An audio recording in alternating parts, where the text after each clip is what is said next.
how should you be allocated in your 401k? So I think we touched on this. So most early on when we talked about the individual stocks versus mutual funds and exchange traded funds, when you look at the 401k, which is now the main driver of retirement savings in the country now, if you're young, you want to be aggressive. I know there's a lot of employers have like the life path funds, which will align with the date or the year that you're going to retire or you plan to retire.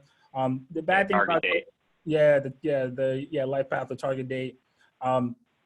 Those things they're okay, especially if you just have no idea what you're doing.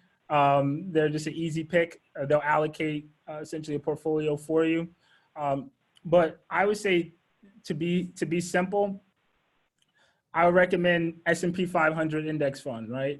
Almost all 401k plans have S&P 500 fund in there, some type.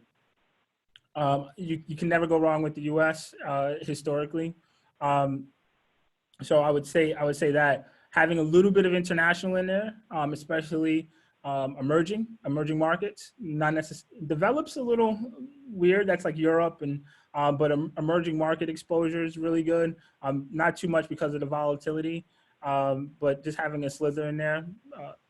And then you get the bonds.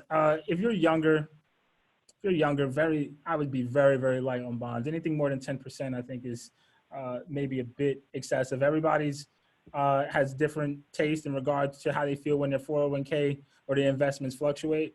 But take advantage of that longer term growth and that compounding effect.